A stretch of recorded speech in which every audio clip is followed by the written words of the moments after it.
Hey, welcome to Guitar Knobs, the guitars, gear, noise, and nonsense podcast, hosted today by these knobs. Jared Brandon. Tony Dudzik. Me, Todd Novak, and our super special friend Florian Schneider of Millimetric instrument. Yes, and let's slow that down. Millimetric instruments. Yes, so Florian's joining us today, and just to have some fun with us. He is not the subject matter today. We've already covered him. If you'd like to listen to our podcast with Millimetric Instruments, aka Florian Schneider, go check us out on theguitarknobs.com, and you can listen to it for free. So today, our main topic is going to be how to take a really cheap guitar and make it way better.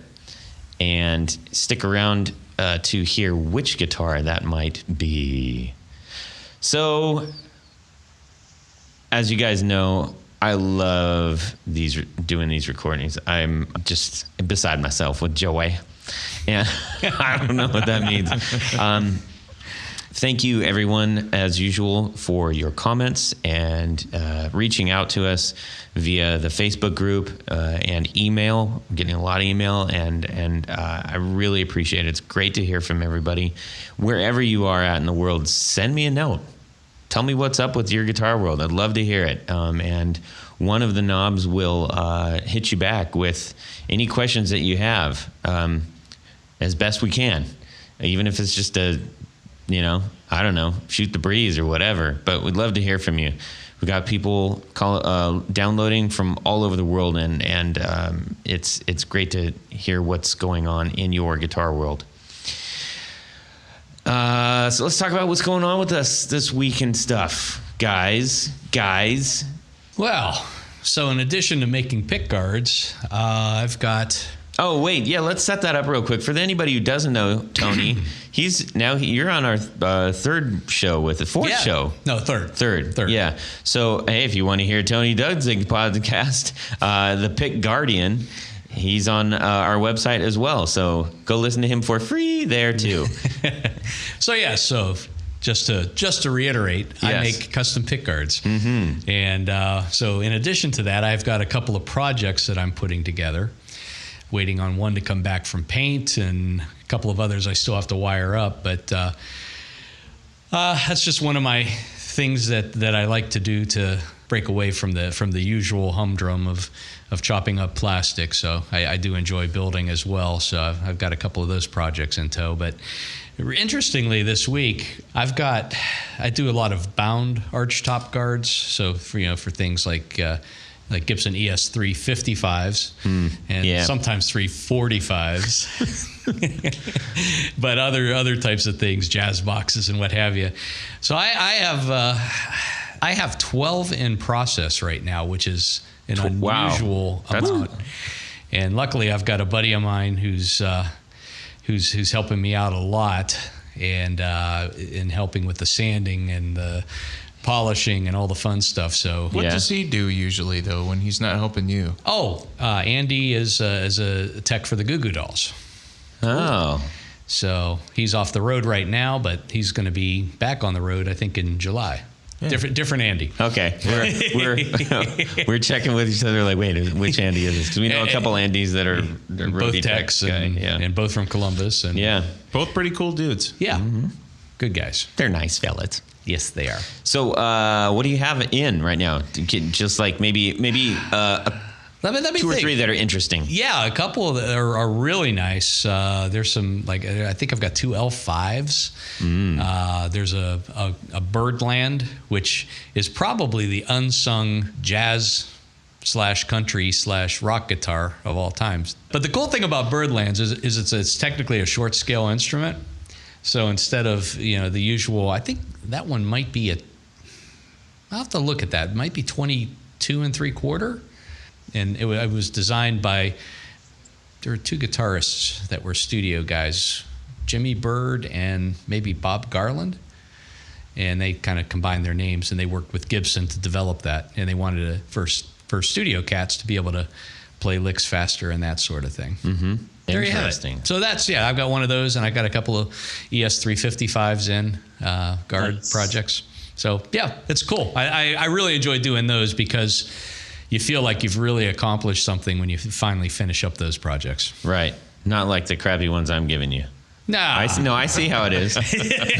You got binding on it, so Yeah, it's that's always a challenge, as you probably know. I'm sure. Well, I never tried binding. I should. Really?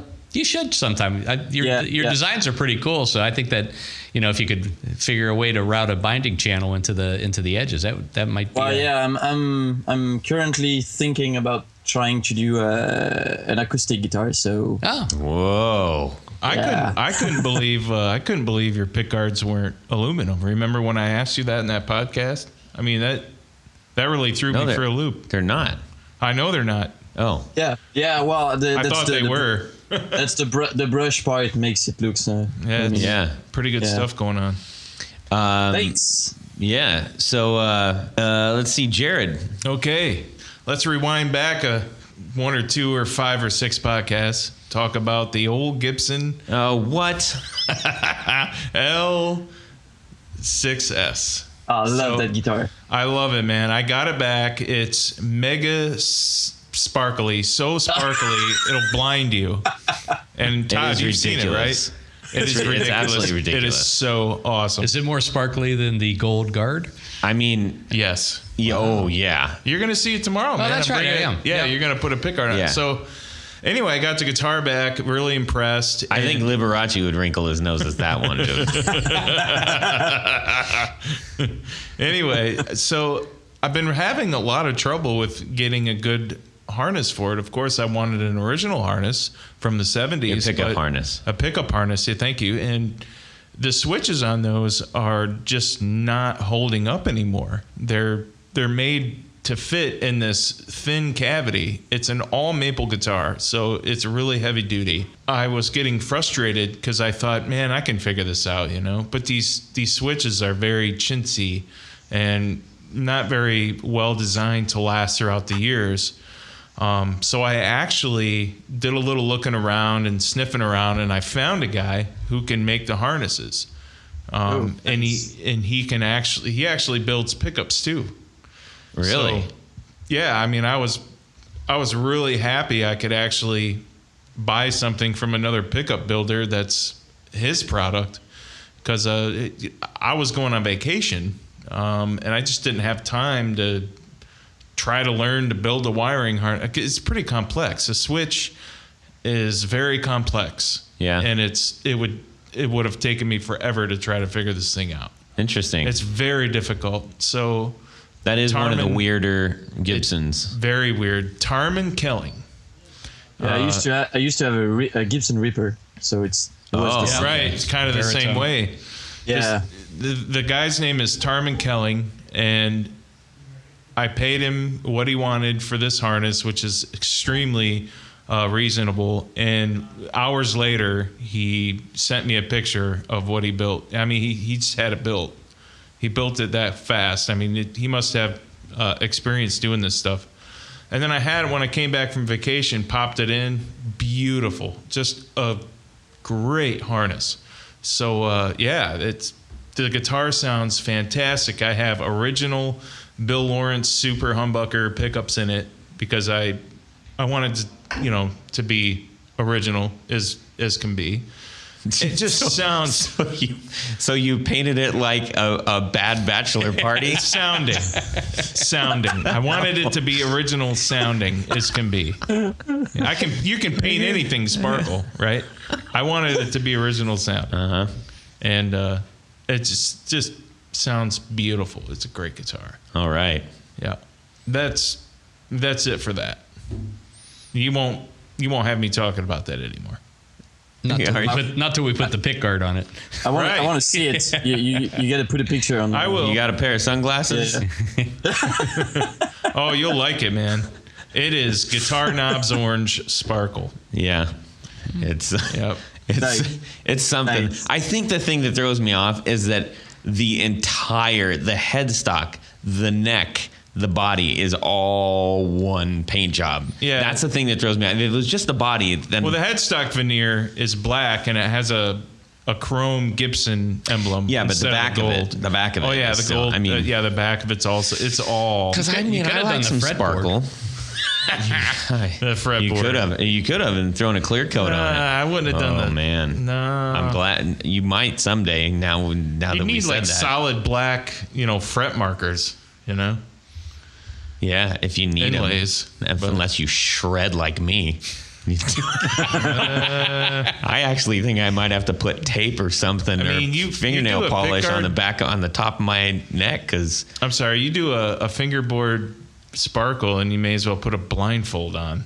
I mean, how are you going to be able to see? I mean, it's crazy. You're not supposed to look. yeah. Oh, come on. You're gonna get dizzy. Yeah. Yeah, you have to look out to you got to look out to the audience and watch them admire you. Yeah. Watch them squint. So Florian, what do you have going on, buddy? If the people who follow me on Instagram probably know that I'm organizing a guitar show. Yes. It's called Sonor, And you're calling, just really quickly, you're calling from Montreal, Quebec, yes, in Canada. in Canada. Yes. Here we go. And so on Monday we had the meeting to finalize the list of the builders that will exhibit, and it's really exciting. It's the first year, so it will happen in September, Yeah. 15 and 16. Found out that one of our first guests, Lincoln Guitars is going to be up there. Yep. If you want to hear the Lincoln Guitar podcast, go to theguitarnuts.com for free. I'm actually how going to much does it build cost? It's free. some wide ranges for him for some guitars that he's making for charity. Oh, So I'm he really sent- he excited sent- about that. He sent me a picture of a guitar he's working on. It's gonna blow your head off. Is it it's a purple sparkle, isn't it? No, it's I've seen that one though. Yeah. it's kind of pink-ish. Yeah, that's what I'm building for, the pink ones. It's for a good cause. It has a Charlie Christian in the neck, and EGC humbucker in the bridge. I think he's doing 3 of those. Oh yeah, maybe. Well, Yep. he's gonna be at Sonor. It's really exciting. It's a lot of job, but it's really exciting. And Cool. just for clarification, because we do have people globally, so that is SONORE Festival. Yeah. Okay, and that's going to be held in Montreal, right? Yeah. Cool. And that is in when? September 15 and 16. Can I go? We are really trying to go to that. I want to. Oh yeah, you should definitely Yes. come. Yes. It's gonna be awesome. Yeah. I want to go. Yes, I wanna and we'll go. be able to hang out with you, so that'd be cool. Yeah, sure. Maybe a guitar nub special. Sonor guitar there nub would special. be. Are you kidding report. me? Oh yeah. Heck yeah, a Yeah. couple of them. Do a walkthrough. It's gonna be 43 builders, so a lot of people. So it's Awesome. all builders. Yeah. No shops, no. It's only we kind of try to do like a design/guitar show kind of thing. So it's not like your regular tables with the cloth on them. We build the tables. It's gonna be lower than usual tables. So it's gonna be a bit different than a usual guitar show. Okay. Which is fitting because your guitars are a bit different. Accessories? Yeah, builders? we're gonna have acoustic guitars, arch tops, pedals, amps, and a few modular synthesizer builders. So I need some money then, huh? Huh? Do I need to bring money? Oh yeah. So listeners, send money.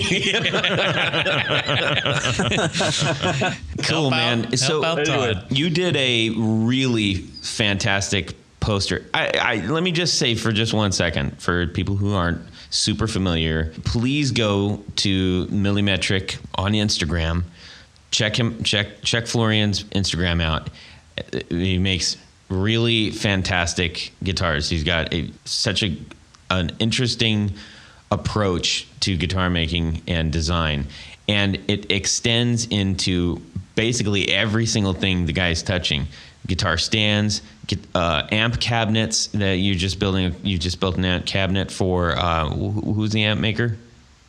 No, I didn't build the cab.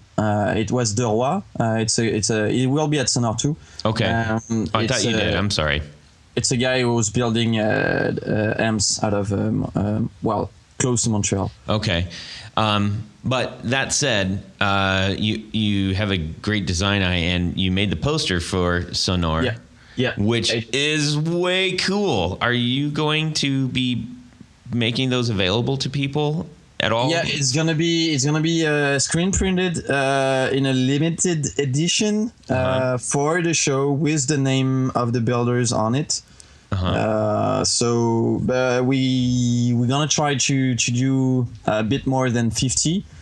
Yeah, and they're all gonna be numbered and signed. So that's awesome. Whoa. That's really cool. Maybe we can work something out for one of the listeners, and I'll hook you up. Sure. Okay, cool. So you've just been really busy with that. Yeah, and guitars, as always. And guitars. Yep. Okay. I mean, that's cool. That's busy. That's doing something with guitars this week. What's up with you? Oh, thank you for asking. Yeah, what's up with you, man? Good one.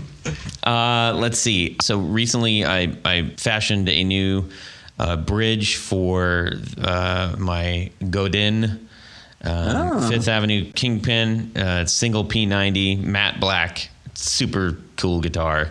Made in Montreal. Blah, blah. Yep. Blah, bling, blang, bloop.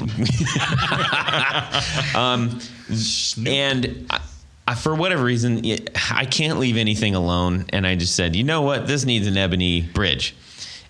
Which actually I'm going to end up putting a bone one in, but that never. Anyways, for right now, the interesting thing was I didn't realize how much the bridge had been compensated, and I don't have a third. I don't have a wound third, and it was making racket, and I was like, where is this racket coming from? It's just like buzzing and bumping and jumping and stuff, and not in a good way. And so I went down to a local guitar guru, and I said, man, what's wrong with this thing? Because I've done everything I can. And he says, well, it's good. And it isn't compensated right. You need a wound third. And I said, okay, I'll try that. And then he's like, and you probably need a bone bridge in there. Yeah. And then you probably want to put a bone nut in there. And then pretty soon I was like, holy mackerel, I got to get out of here. So, so I got to go do that tonight, actually, put the new string on, see if it makes a difference. We're doing a show for the Johnny Cash tribute that I do. And Nice. Yeah, so that'll be pretty fun, and, got to make it right. You need a Bigsby on there. A fun fact. I'm all rhythm, man. The early 1960s SG Juniors, they come with the stop tail only, and the marks, the intonation marks on the bridge, you have to have a wound third. Yeah, on that. interesting. If you don't, you cannot. It will not intonate. Well, they are making replacement ones, though, for an unwound G. It's the badass. No, right? no. They make a stop bar that's... A stop bar that's for a... You can get a lightning bolt that's compensated for an unwound. Okay. And there are some companies that are making that tailpiece compensated more so. I got a 64 that's like that, and it'll look weird with a brand new nickel bridge on there. I think it would. Age it up. I could, yeah. Yeah. Sorry about that. Do all those things. Anyway, I'm just sitting here like listening to Tony like a little kid. like so you guys know so much stuff. Dang. Yeah. Look where it's gotten me. Yeah. it found you at this table, sir. Yeah, sure. So okay, let's get into what Florian missed out on in his first interview. I was just too excited to get him on, and I didn't have this part of the show figured out. So we're going to do 1, 2, 3, 4 on the floor. Yep, that's all right. It's the 4 on the floor with Florian. It's a lot of floor going on. Florian, what do you have for us? First one would be my all-time favorite pedal. It's the Akai Headrush E2. It's a looper, and it basically I got it really soon as I started playing guitar, and it basically helped me to learn play guitar. Are those still available? Yeah. So that's the Akai Headrush 2? Yeah, E2. Yeah, E2. yeah. Okay. And it's you get a looper and 2 delays in there. E2. But I mostly use it for the looper. Nice. So what specifically about that one is are you still hanging on to that for? Is it sentimental or something? Or Because that was the first looper and when you learn to play on a looper, especially live, and when you're used to it, the switching part is really important. And other loopers, the switching is usually reversed.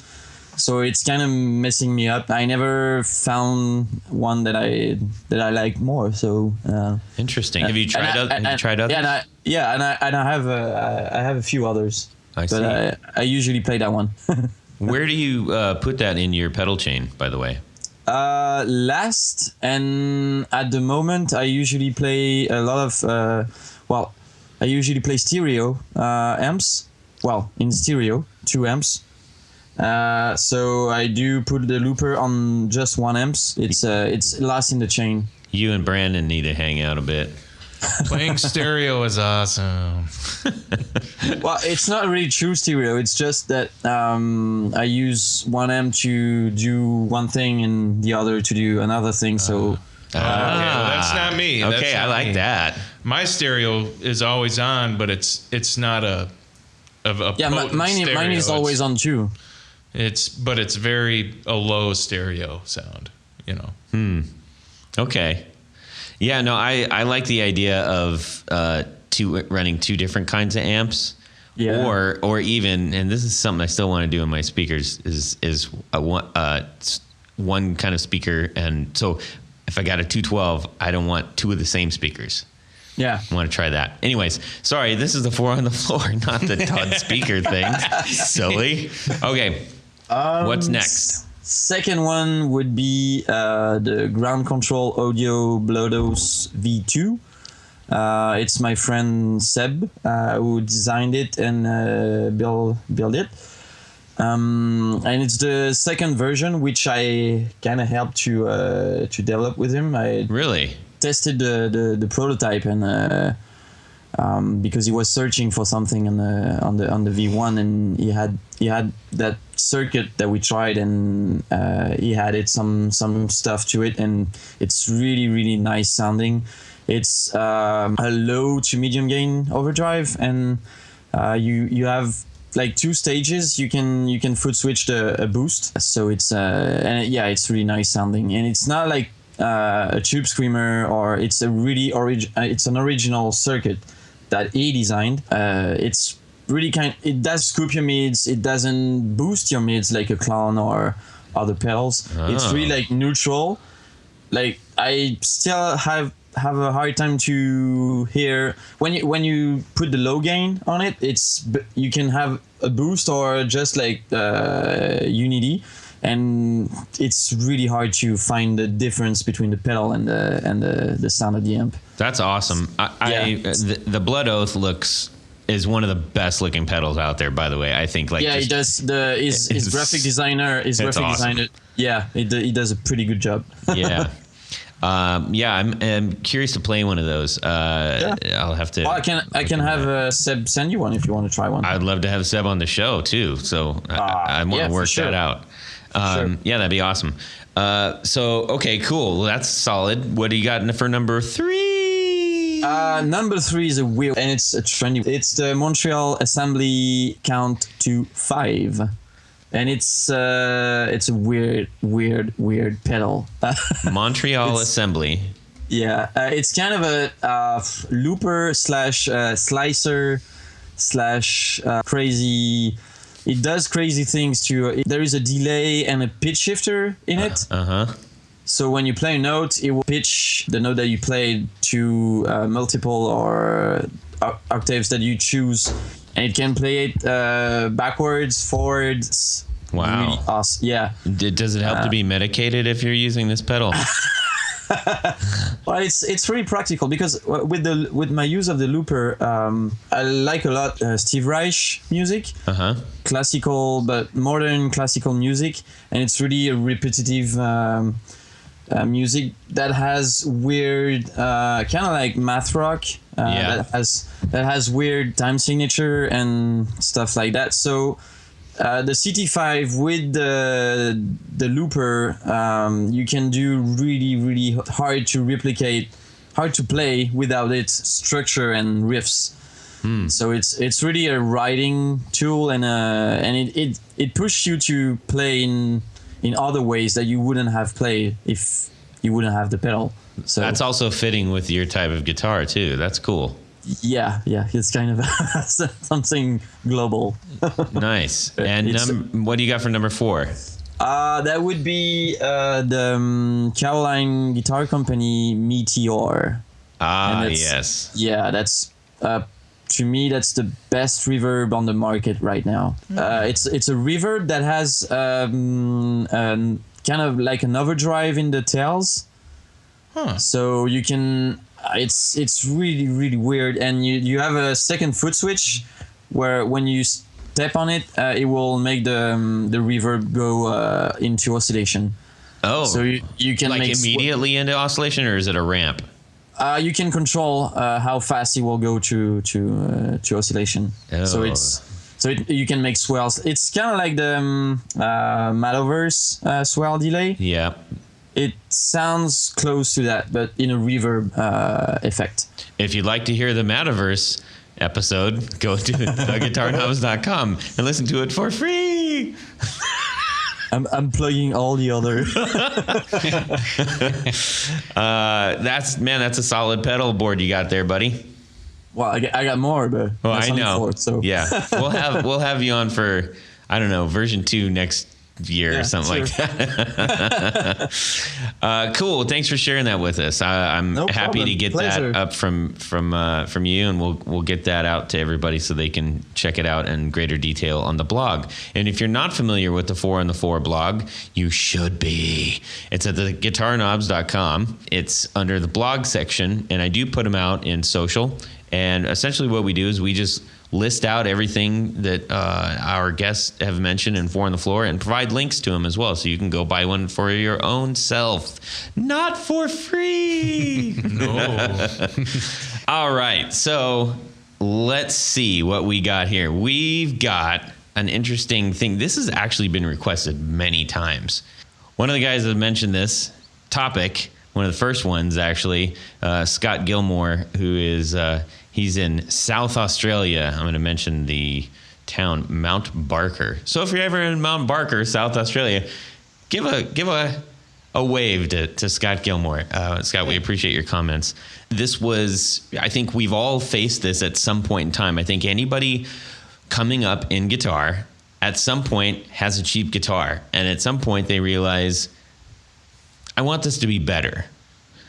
Or maybe you get one on trade and you're like, I don't want to throw it away. Or you get a sentimental guitar from somebody and you know it kind of sucks, but you want to make it better. So this is just a couple ways that we might do that. So we're each going to go around and offer up what one thing that we would do to take we've chosen a guitar.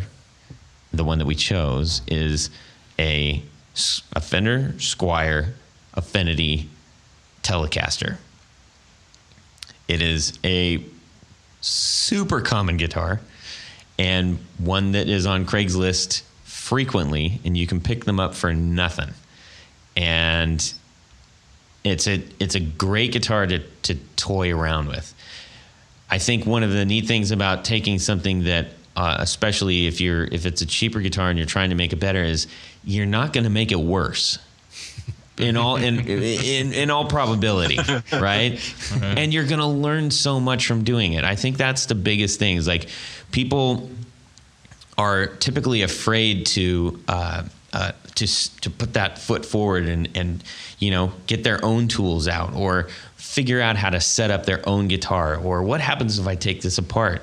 And that Telecaster is the perfect vehicle to learn how to do that on. Yeah. And the minute you start doing it, it becomes addictive, and it's a joy to do it. And you're going to end up doing something and making better and being proud of it. So it's a great way to learn. If you haven't tinkered around with your own guitar for whatever reason, start.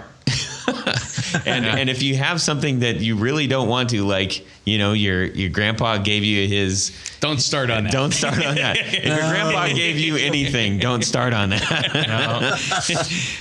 No. But if you happen to find a cheapo on Craigslist or on eBay or wherever... Yeah, exactly. Fear not. I think if you have the bug, if you're curious and you don't want to do something on your own guitars, like... Go to Craigslist, go to a local music store that has those, and get something really cheap. No matter what it is, you can mess with it. So, anyways, okay. So we've got a imaginary Squier Affinity Telecaster, and you know that it's an Affinity because there's a little teeny tiny water decal up at the top, and it says Affinity, and it's like just a little teeny tiny. Let's see who wants to start. And you can't say pickguard, Tony. But that's the Jared, most you important can't say pickups. sound. I'm you're gonna like what I have to say. All right, then you start. You do it. I shall. So I go to the garage sale and I pick one of these up. And, No, it's already here. It's imaginary on the table. We already went through that. You should listen to the show. So I got the guitar. What am I gonna do? The first thing I'm gonna do is take the electronics out. Okay, take why? the strings off. Because I know I can do better than what's in there. Okay, so when you're talking about the electronics, let's be specific. The wiring harness. Okay, so the volume knob, the tone knob, and the pickup wiring switcher. harness, the jack, anything that has to do with the circuitry is gone. That's the first thing I'm going to do. Okay. I will I'm going to look for a wire harness guy that's reasonable, and I'm going to buy his product. And this is not, where this would is you not find Jared, that guy? And by the way, let me back up. This is not Jared Brandon with Brandon Wild Pickups. So I'm a guy that doesn't do any of this stuff myself. I'm just for funsies. You were going to charge me like $100 to do that. What are you doing? Of course I was. But I would find a guy that could. Wow. No, I was going to charge you to do a 50. wiring harness. Yeah, you were. What, $50? That's reasonable. Sure. I'd say Anyway. $50 is reasonable. Yeah, so It's a lot of work. I would find somebody to do that. Burn your fingers. That's exact. Yeah. Okay. Find somebody to do that, and I would make sure they're like CTS pots, which are middle of the road, pretty decent, good pot. Just ceramic capacitors. Yeah. Paper and oil. There's no difference. What's the difference? There's no difference. There's a big difference. No, there isn't. Yes, there is. I'm older than you, and we I have some meat busting to do. Yeah. That's right. So, better capacitors. yes. Paper and oil mustard caps from Mojo Tone. Okay. So let's talk about, like, let's say you don't have a guy. All right, you have a guy. So where would you go find a good replacement harness? Jonesy Blues. Jonesy Blues. Jonesy Blues out of Indiana. All right. Reverb has quite a few harness makers. So if you are into doing this or starting to go down this path, that's another good place. Mojo Tone does some good ones. There's a whole bunch of them. Fantastic. Or you could company. just get a book. Do it yourself. Do it yourself, and Watch you Buy should the get those- parts. Yeah, watch For sure. YouTube. I Go mean, to- I think you learn a lot more that way. I would agree with that. And But- the Telecaster is a really it's good really one. Really easy. There's only 2 pots. Yeah, that's the first one that I did. I went to StuMac, got StuMac.com, and got my Great company. got the all the parts and put it together myself. Speaking of Stu Mac, did you guys get your new catalog? I don't get the paper catalog. Oh my God, they went all out. Yeah? It's glossy all the way through. Ryan Holy Adams moly. is on the front. Yeah, I have to change my address on the for them. Yeah. so I can get one. I didn't get mine yet. Did you get yours today? Nah, Trying to get this Dan week. Earlywine on the show. Where is Yeah. mine? Yeah. I've done some work for Dan, so Yeah. maybe I can put in a good word for you. Do that. I'll have my people call your I'd people. appreciate it. So, okay, so Jared, you've got how much do you think that would run you? From Jonesy Blues. Well, that's the top. That's kind of tippy top of the line, right? He's one of the better. He is very good at what he does. Actually, he wouldn't just put any old CTS pot in there. He actually goes through and he actually buys the premium pots from WD, I believe. So if we got some new people out there, the CTS pot, a pot is A potentiometer. and that does.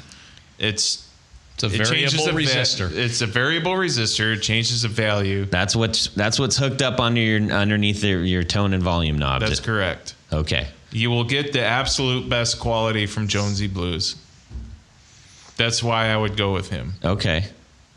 In the price range, I'm sorry, I'm not sure because, I mean, frankly, I've always traded labor with him. So Interesting. So if you bought the parts yourself, switch, 2 pots, jack, whatever, you're probably looking at about $30 worth of parts. at least, yeah, Yeah. Yeah. yeah, very well worth it. Yes. and then your jack. Switchcraft. Yeah. Yeah. Yep. I mean, you can't go wrong. Yeah. That's By the way, I don't remember who sells them, but you can get. I would also, instead of doing that, the jack that the spring-loaded jack that goes in that hole. There's a new. I think he just called you a jackhole. That's not very nice. Do you know what I'm talking about, Tony? It's a new jack that fits right into the hole of the telly, and then you just. Oh, you mean like an electrosocket? It's an electrosocket jack. Yeah. I'd throw one of them in there too. Yeah, that's a nice upgrade. They work a heck of a lot better. I've been using those lately. I like them a lot. Yep. So One of the neat things is if depending on where you are in the world, there's a maker for these from your own country in many instances. So we got English makers, you got Canadian makers, you got South American makers, you got American makers. So these are, local guys are doing this. So if you can, I would even say start there. Try to support your own locality. Shop local. No matter for what. the scene. Yes. that's right. I will say also with the electronics, that is your opportunity to try to do the Nashville swell, so that you switch the plate, or you switch the volume and the tone knob, so that you have your volume control more like on a Strat. Yep. And it's easy access for you right there. I don't like that personally because I play pretty hard and I don't need my volume going all over the dang place. Right. But you can do that. And one other thing that doing your electronics yourself is that there is so many mods that you can do to the wiring. Oh, That's a really interesting thing. If you gonna tweak your guitar, wiring your electronics, you can do it like a bunch of ways that will make your guitar sound really different. Yeah. Oh yeah. Oh yeah, one real good upgrade on tellies is in place of a 3-way switch is a 4-way switch, and what you get is in the front position you get bridge pickup. Second position is bridge and neck in parallel. Yeah. And then for a third position is neck pickup, and then fourth position is both pickups in series. And you just have to hear it one time to know that is just a great. Basically, turns it into a giant humbucker. I need to try that. Yep, 4-way. Yeah, it's really beefy. It's really nice. Oh, It sounds better when you say it. beefy. It's really beefy. Making me hungry, man. It's beef is what's for dinner. Beef. Yeah. That's solid, man. Okay, so electronics, I think we're covered. Yeah. Oh yeah. Oh, wait. Sorry. I did want to mention that in starting with your own electronics, I'm going to make this a blog post, and we'll kind of throw out some of the things that we've mentioned. including a really, really fantastic soldering iron that I got that is super cheap and mega awesome. That's kind of where you have to start. If you got a crap soldering iron, your life is going to be miserable. If it's a real good one, or a good enough one that doesn't break the bank, it's going to be so much easier for you. So we'll put that up there too. Carry on. Florian, yes. Painted sparkle. No, that's a joke. I would probably replace the tuners and the bridge, if not doing the fret job too, because I think the tuners on those guitars really suck. Like big time. No, it's true. Yeah. You can't have an out of tune guitar. Yeah, for sure, it can't stay in tune, and it's every time I touch a guitar like that, I'm like, those tuners. It's you just touch them and it's moving like crazy. It's not gonna hold up a long time. So right. I would go hardware and switch the tuners and the bridge. Yeah, I think that whole chain, the nut as well. That's fair. I'd say let's throw in the nut there too. Yeah, if it's not cut properly, sometimes they do a decent job on the nut. Mm-hmm. But usually it's way too high. But yeah, you could just recut it to have a better action at the first fret. Yeah, or you could so this is sort of the tuning train. I'm using an automotive reference, not that kind of train, but like a drive train. I mean, it is your drive train. So you got your bridge, what we call a hardtail bridge on a Telecaster. Non-tremolo. Yeah, non-trem bridge. Now, the Affinity, I believe, comes with the modern style. So it's 6 individual saddles. There are a myriad of ways to upgrade that. How would you do an upgrade that doesn't break the bank? 6 independent saddles are not that bad because for intonation, it's usually pretty good. Yeah. But it's usually the metal that they use that is a bit. It should be like a crappy alloy of some sort. Yep. I don't know what, but I would stay with the 6 independent saddle. Yep. Because it's easier, and I would go with whatever the hardest metal you can find for that, because or sometimes the softest metal like brass. I was just going to ask Tony about that. It depends on the sound you're going for. That's exactly right. So Tony, elaborate on that a little bit. Well, I mean, it's if you go back to the early days of a Telecaster, back to the 50s. They originally had a 3 saddle bridge, right? Which two strings per strings per saddle, correct? Yep. And they were generally made out of brass, which is kind of counterintuitive because it is a high wear location where the strings ride across at a steep break angle, and so the old saddles tend to get either indentations or wherever the strings sat. But it does have a very unique tone. I've used on some of my Telecasters, I'll switch them out, and I'll sometimes use like an aluminum on the EA and brass on the other 2 saddles. Oh, interesting. And there's a company called Glendale. Dale Clark runs it, and he's got just this, mad professor's laboratory of various combinations of different metals and things like that. Some people like titanium. Some people, there's just any number of different things. So that, changing those out now with a 6 saddle approach, of course, it's a little bit different, but you definitely have a ton of options. Even something like a synthetic like Graphtec makes replacement saddles, mostly for a tremolo system, but they do also make them for tellies too.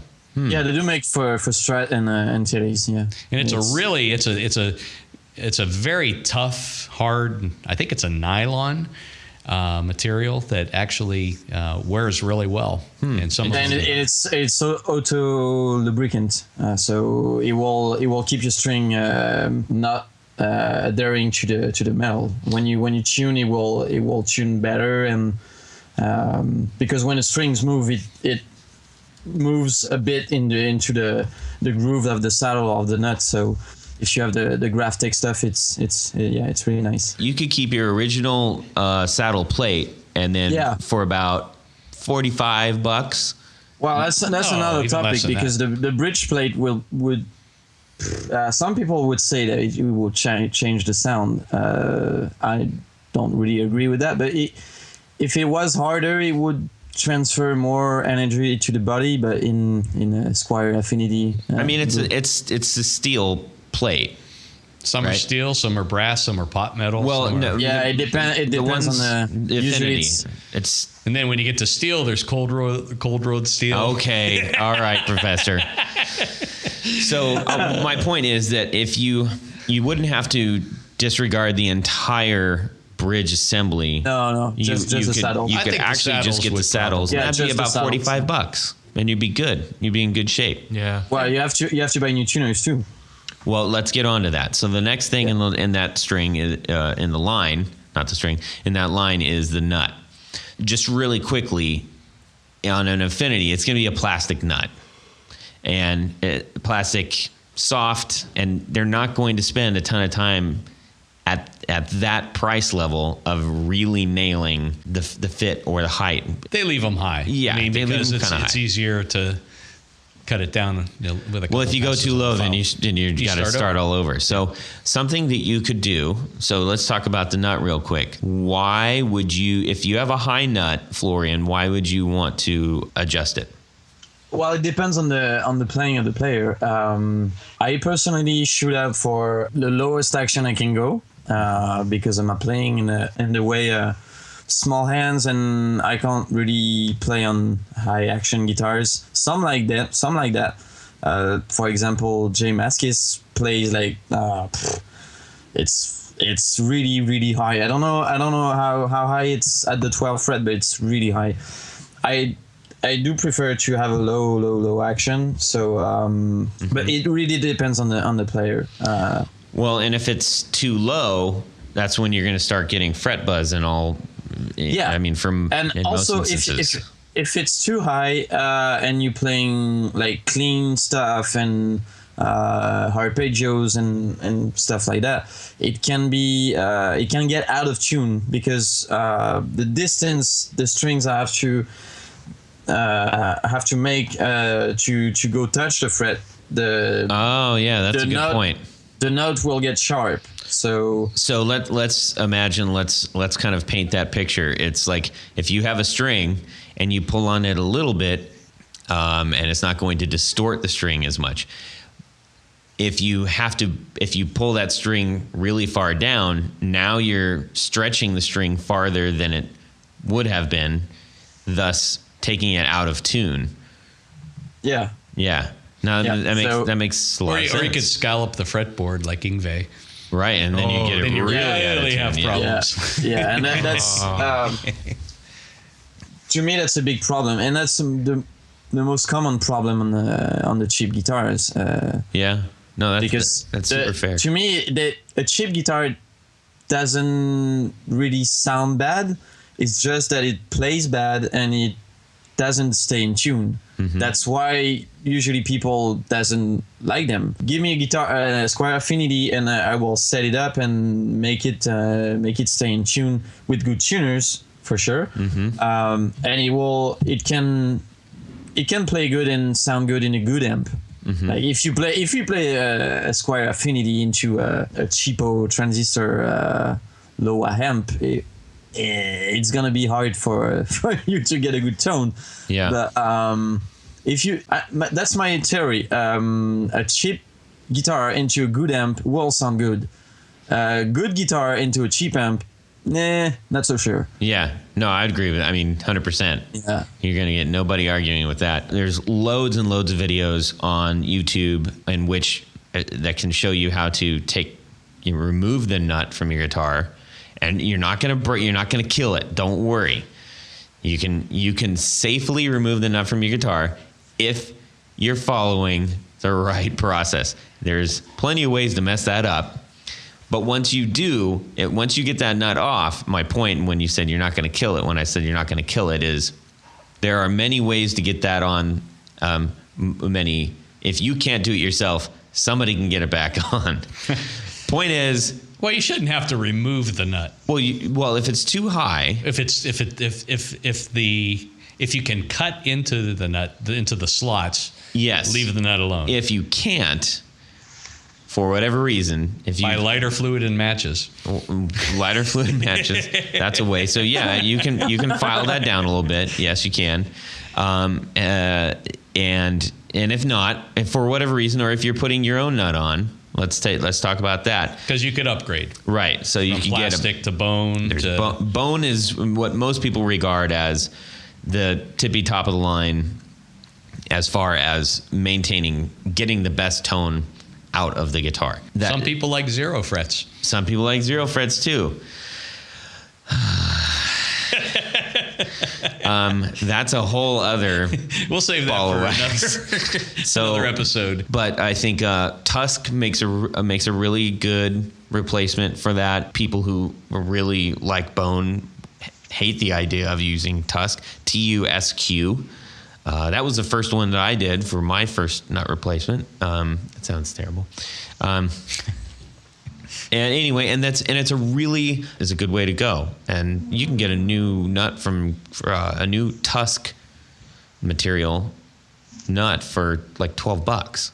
I use black Tusk on my guitars. Yeah, it's good stuff. So one thing I'm not a fan of having someone who's not a good guitar technician mess with nuts.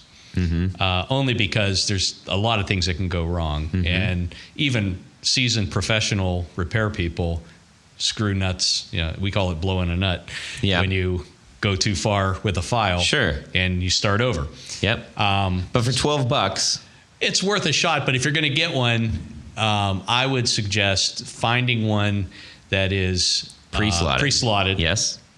So that they don't go all the way, but at least you've got a good starting point. Yeah, and the bare minimum you're going to have to do there is maybe do a little bit of flat sanding on the bottom if it's too high. Yeah, if it's too high, and potentially off the sides, so it's not just like hanging out there by its side. Right. It's an easy dollar barrier entry into like really getting in there and messing with your guitar. And if they do it wrong, get somebody to do it the right way. Yeah. Yeah. Just don't cause irreparable damage. Right. And they're actually relatively easy to get off, which is great, and easy to put back on. I've found. There's so many jokes with that. So, so now we're on to tuners. Tuner talk.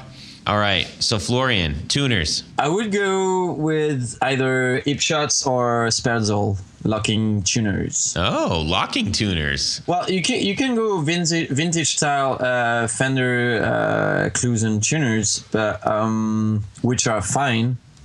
But to me, if you already have a problem tuning and staying in tune, locking tuners will for sure help the problem. Yeah. I use that on all my guitars. And quick change for a live show too. I still haven't put them on. Actually, I took some off of one of the guitars I bought because I was just frustrated.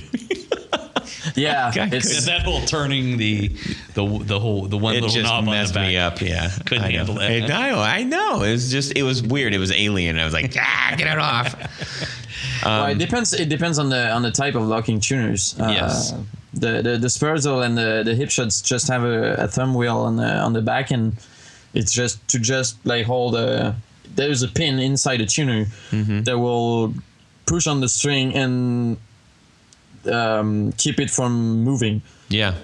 So, and what's nice about that is if you're in a live situation, you don't have to it's not a multi-wind kind of thing. So you basically just string it right through the tuner and tighten it up from there, so you don't have to. It cuts the time down drastically if you need to in a jam. You can do that, I recommend to always have a few wines on the post, even if it's locking tuners, because the more wines on the post you're gonna have, the lower you're gonna go on your tuner, and the more break angle you're gonna have after the nut. That will will put more pressure on the nut and better stability and sound. Okay, So- man, I'm gonna go with that. I'm not well versed in the locking tuner world, Jared. I have a couple of guitars with locking tuners, Yeah. and I think they're great. And as a matter of fact, my Stratocaster came with them. My Stratocaster Plus, great tuners, man. Yeah, and that's a pretty cheap upgrade too. I mean, all things considered. The Spurzel are $75, I think. Maybe, so yeah, or just get some Grover tuners, Yeah. because this is a really cheap guitar. So Anything better than what's on there. yeah, Yeah, for sure. The stamped steels. I mean, I'm personally a fan of the Cluzon vintage style. yeah, It's good stuff. But there are also some really good replacements. That are what I would call low mass, and to me that makes a difference. One of the being a product of the music scene from the 70s and 80s when everything was brass nut, brass bridge, high mass tuners. yeah. All things that Why was I think that? killed. I don't know. They thought it would sustain more, which I don't think that it ever opposite. did. It's the hair day, the hairband days. So I've since most of my builds I'll use a Cluzon style or How do you spell that for everybody? KLUSON. KLUSON. Cluzon tuners sound really great. They're good tuners, great tuners. Well, they're adequate. I mean, it's still a stamp. They're a stamped steel. They're adequate, Jared. No, it's just kind of the nature of the beast. If by awesome you mean adequate, then yes. Yes, if by awesome. All right, I got a set of vintage style Cluzons on my 1962 SG Les Paul. Yeah. That's what I think of them. It's a stamped steel tuning machine. Yeah. It was an economy move back in the 1920s and 30s, and they're still an economy tuner.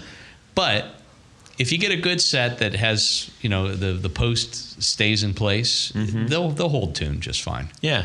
But a low mass sealed tuner is I think is it Schaller that makes some pretty cool tuners. Grover does that. Yeah. Grover may have some low mass. Yeah. And you can get into a set of those for like $40. Grover tuners. Well, yeah, entry level Grovers. Yeah. Well, yeah, we're in an entry level guitar, Yeah, so exactly. it's all right. So that's a lot of stuff.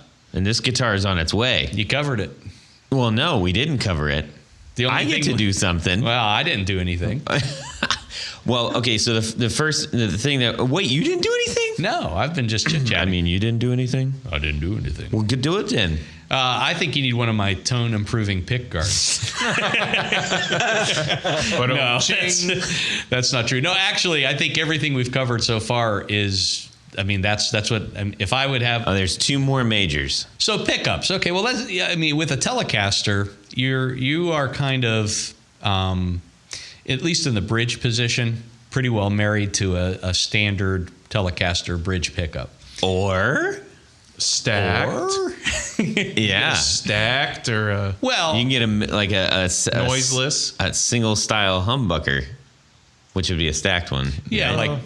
stacked or Yeah. a dual coil. Yep. You could do that. Or a blade. A blade, if you will. That's the dual coil, pretty much. Yeah.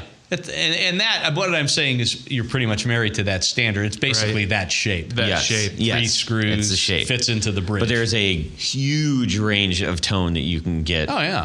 with those pickups. I mean, yeah. there's a world of Yeah. possibilities to I mean, go with. anything from, stock to a little bit hotter to quarter-pound magnets to... Yep. I had a quarter pounders with cheese? in one of mine. Yeah.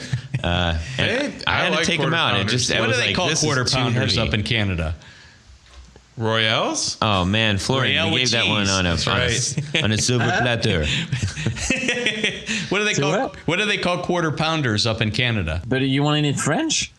No, I mean, when you walk into a McDonald's in Canada, do you say, I'd like a quarter pounder? Yeah. Even though you're on the metric system? Yeah. I thought it was Royale with cheese. No. Oh, no, that's in France. Ah. Yeah.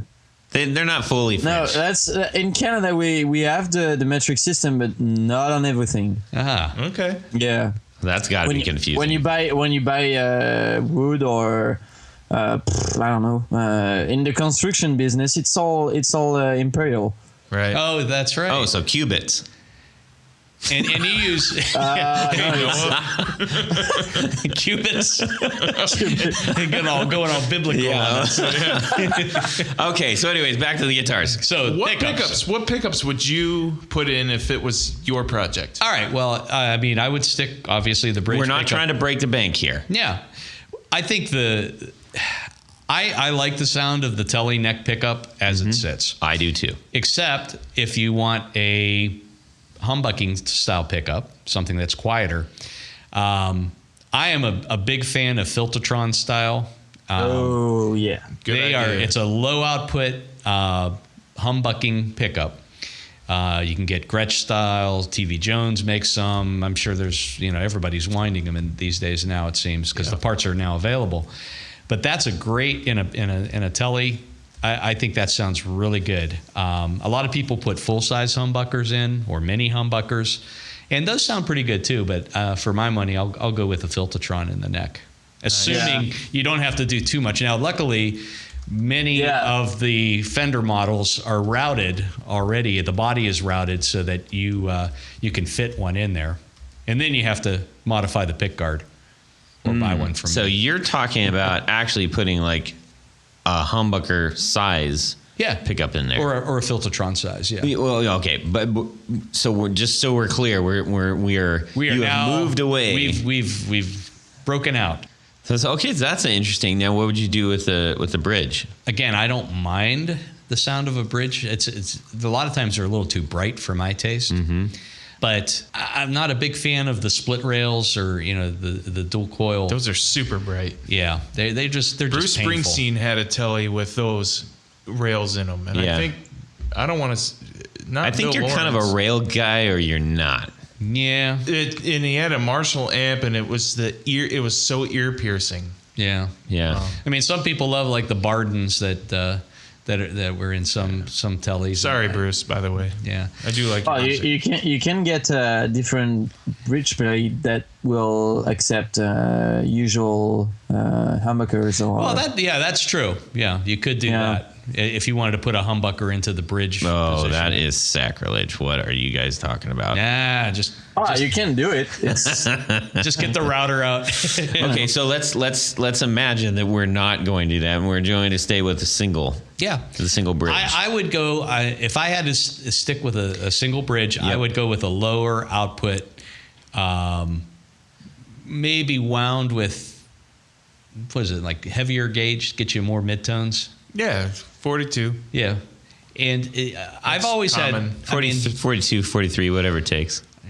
42, buddy. 42. Is that a waist size or what? That was it. Mr. Mom joke. Oh boy. Okay. Anyways. Okay. So, we're just trying to take the Telecaster in its Telecaster-ness and say, well, let's make it a little bit better. You have a gazillion choices. There are a gazillion choices, and you can quote me on that. I did. Thank you. And also, if you go humbucker, you can. That's when, you can go berserk on the wiring harness, right? Because you can just. Oh yeah. Even more than just a 4-switch, you can go 5-switch. Then you get a super switch, and go berserk too. You can put push pulls on the. Oh yeah. Holy moly! Because you got all these. Yeah. You got, 4 different coils with 2 humbuckers on a Tele. Mm-hmm. Yeah. Well, at that point, Sky's the limit. Just get yourself a modified and call it a day. Yeah. Right? Yeah. Okay, so my choice would be a stock Tele bridge, maybe bridge, slightly underwound, and a Filtertron in the neck. Okay, Nice. And the good thing is that there are gobs and gobs of options out there, and that you can do that for cheap. And I don't mean cheap as in cheap product. I mean, you can do cheap. that. Good money. Yeah. You don't have to spend a ton of money to get better sound. My thing is going to be Sparkle Pickguard. Strap locks. some fret work. Yeah. So one of the first tools that I bought when I started working on my guitars was from Stu. I'm not trying to plug Stu Mag, but that's just where I got it.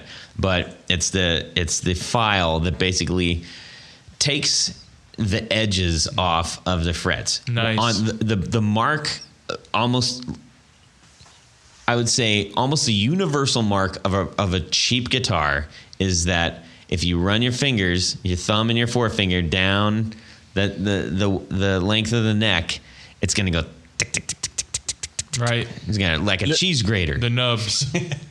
Luthier tips. If you have access to a table saw and you have a file, you can make that. Yes, tool. that's true. Oh yeah, that's true. Yeah, I never bought one, and I just put an angle on my table saw and fit the file into a block of wood, and ta-da! Yep, and there's loads of videos actually that show you how to do that on YouTube. Oh as well. yeah. I considered doing that, and then I said, hey, look at this one. And it was Christmas time, so I asked for that. And so what it is essentially it's a file that has been fit into a block of wood, and that block of wood glides along the top of your frets and essentially gives you a nice smooth edge down your frets. So when you're done with that, it should be like absolute butter. You really shouldn't feel hardly anything at all. Now, if you just leave it, because I see Tony's eyeballs going like, well, son, tell you what the next thing you have to do is you can't see me. You can't see me yet.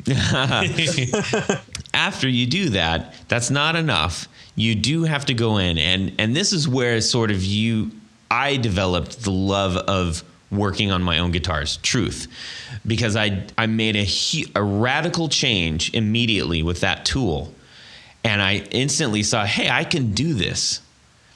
And the next thing I did was I realized, well, now I've got slightly sharp edges, although the nubs are gone and it's smooth. And so now you go in and you it's a time taking process, but you use some different grits of sandpaper or different file gauges. Is there are files gauge? Just use sized tooth. Anyways, different kinds of files. Yeah, I mean there are fret files There are fret files, and that will cost you more than the guitar. But so if you don't have that, and you just have some, you can mask off your fingerboard, and so you don't destroy the wood, and you go in with each fret on each side of the fret. So your fret's going to have 4 corners, and you just take a little bit of love and smooth off each of those 4 cornered areas. Some people like them really round. Mm-hmm. Some people like them on a very on an angle. So just whatever your preference is, if you take the time to do that and don't rush it, and just apply just that process, the playability of your guitar will so radically improve. Not necessarily make you sound better, but you're not going to hate putting your hands all over this board. You get rid of the cheapness right away. You really do. And you just spent a whole bunch of quality time with your new favorite thing. And it's very zenning. Zenning's not a word. It's very zen-like. Just zen. Yeah. It's just very zen. That too. Yeah.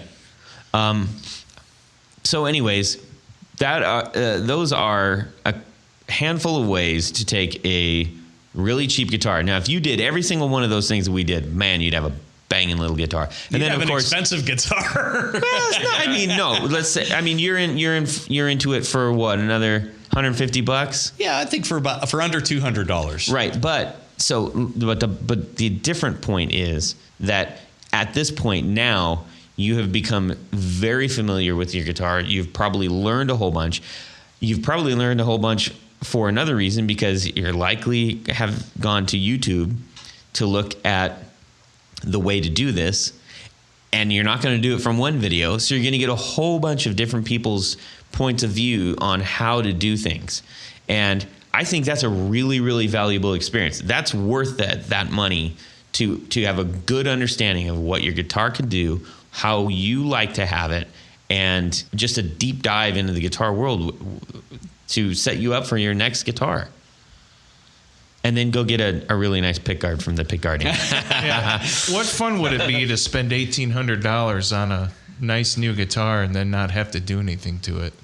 I don't think that would be I don't want to do that. No. I mean, that's why I can't go out and buy a U.S. Strat or Tele. No. Yeah. I You mean, want to personalize First of all, I know I can build it for a heck of a lot less than what Sure, a U.S. sure. model costs. Secondly, I get to choose the componentry and the wood and the finish. That's half the fun. Now, I'm not degrading those nicer guitars by saying that. I'm just saying, you know, if you can't, for me, if I can't put my own spin on it, Yeah. it's not fun. Or in the case of like Florian, where you have somebody who is making something that has a very signature things that is willing to work with you to you know, tailored to a few of your specifications without, you know, drifting too far off from that luthier's style.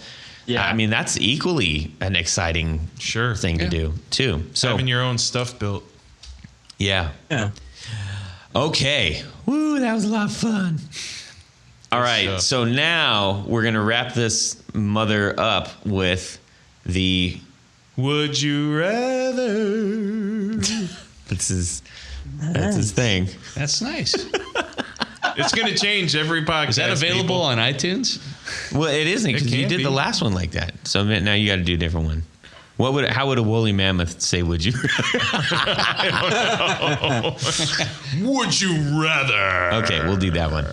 All right, so what's the question, Jared? I don't remember the would you rather. What we were going to do. 335. Would you rather have a Gibson 335, Vintage. a vintage one? 345. Or 355? No, 345. One of those. No, 345. Or would you rather have a white Falcon? Right? Did I say that right? Yes, you did. Okay, let's try this again. Okay, do your woolly. So it's. Hang on. Okay. Now you can't get rid of it now. It's a vintage Gretsch White Falcon or a vintage Gibson 345. All right. Single cut or double cut? Double? On the Falcon? No, I didn't know they make a double cut Falcon. Vintage. Yeah. A vintage Gretsch. No. Do we need to write it out for you? Yes. Oh my A goodness. vintage Gretsch Hang white on. Falcon. Vintage Gretsch white Falcon. Falcon. Like the A bird. felt tip. Just write it on the TV screen. What's the color of the Gibson? Oh, that's a good question. Whoa! Yeah, because it depends. Potato. So that's the beauty right there. Sunburst? Because they're kind of rare? Wait, are you Wait, asking what kind? What kind of sunburst? I think you got. I can't. I don't know. A sunburst. Isn't there just one kind? A three Well, color a 345? sunburst? Yeah. Well, they make them in a lot of well, different you colors. can have three-tone or Three-tone Cremona. Solid sunburst. black. You can have A cherry. two-tone sunburst? No, I don't think I've ever seen Three-tone sunburst. Yeah. Well, My Gibson doesn't really use My a three-tone. 1969 was a Gibson Dove. You've seen that. Yeah. That's a very rare guitar, by the way. Ace Frehley's the only other person I've seen have one of those. Really? Yeah. A Gibson Dove. And it's a 1969 too. Mm-hmm. Okay. Dove. Vintage white. I know. I'm an idiot. Sometimes. All right. Okay. So wait, clap you back in. Mikey's late night slice. Clap you back in. No, don't get him off focus. All right. Do you want me to read?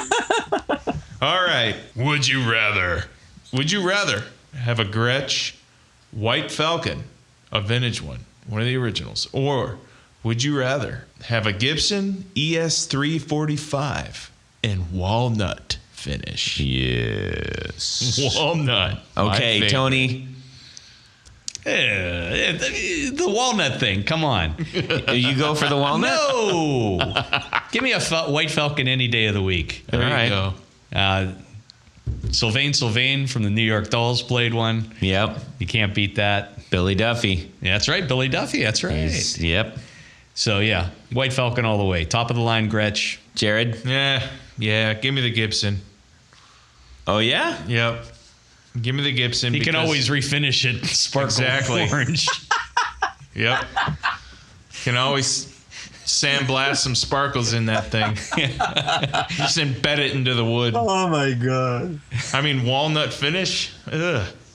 But I'd take the Gibson because I don't know. I think that walnut is a slamming looking guitar, man. Oh yeah. I think it's cool. It reminds me of dog poo or UPS Brown or a UPS truck. Yeah, but it's I don't know, man. Are you kidding me with the Some gold? people really honestly do like walnut color.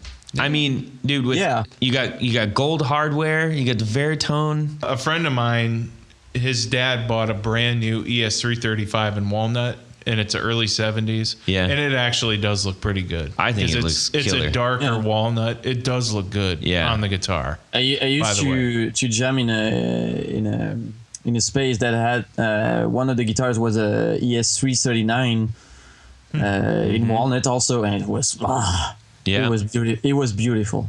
Nice. Yeah. I think it's pretty stunning. It just looks simple, and I don't know. It looks a heck of a lot better on an ES model than it does like a early 70s SG, definitely, or an EBO. Yeah. I kind of like the walnuts on an SG and an EBO. I just don't like I'm not a cherry. I don't like the cherry. Oh no, I hate that color. I know that's like the color of every. Jared's steaming right now because he's got like 6 SGs. for future clients of Millimetric instruments. Yes. Never ever ask me to do a cherry finish. I would Never. like to special order. I'd like to special order one with a cherry finish. You please. need to Yeah. You need I'll to pay do extra. your orange one in the orange sparkle. orange sparkle on the back. That's right. My friend Thomas is always asking me, when you gonna do a sparkle finish? I'm like, That's French Well, for I like never. I like sparkles on vintage Gretches and all the guitars. But Yeah. I don't think it's quite fitting on my guitar. Throw some sparkle on that White Falcon. Not too much, just a Oh little my bit. gosh, what's wrong with you? Sacrilege. It already has sparkle sparkles in the binding. binding. Metallic Yes. white. Okay, so here's what I'm doing, because since everybody cares so much about me, Well, of course I do. I'm waiting for this. I love the ES 345. It is one of my all-time favorite guitars. I really do love that. I like it too. But remember our last podcast, Billy Duffy, White Falcon? Right. I got to go with that Okay. because I've never had one, and I got to do that one. That's fair enough. Yeah. I'd take off all the stuff, but no. No, I think that'd be really cool. No doubt. Especially I think there's a difference because when you look at newer models of that, it's like white, like super white. But with an old one, it's going to have that aged Yellowy. white too. It'll look great. Okay. What? Nothing. Secrets are What lies. did you ask? Yes, we're going to ask Florian. Yeah. Let's ask him. Florian, would you rather? Yeah, ES345. The walnut. If you had your choice between The walnut one. an ES345 And not or an the cherry ES355. So we have a tie. Yeah. Well, that's the way it works. So why, Florian? Well, He can. as much I like the White Falcon, but it's As Steve Albini say in a video on YouTube on when he's recording a Japanese band, and one of the guitarists is showing him a flying V with gold hardware, and he said, "That's too much guitar in one guitar." So I like the White Falcon, but to me it's way too much guitar in one guitar. Okay. That's a nice, interesting way to I put would it. Yeah. 100%, 1,000% agree with that. I don't think I would buy one of those like outright. There's too many other guitars that I like. But if I had to choose between these two, for sentimental reasons, I would pick the White Falcon. Good. Okay, dudes. That This was is awesome. great. Great podcast. Hey, we should do this again sometime. Yes. Right. And for everybody else out there, subscribe! Yeah. Tony, you going to say yeah too? Yes. All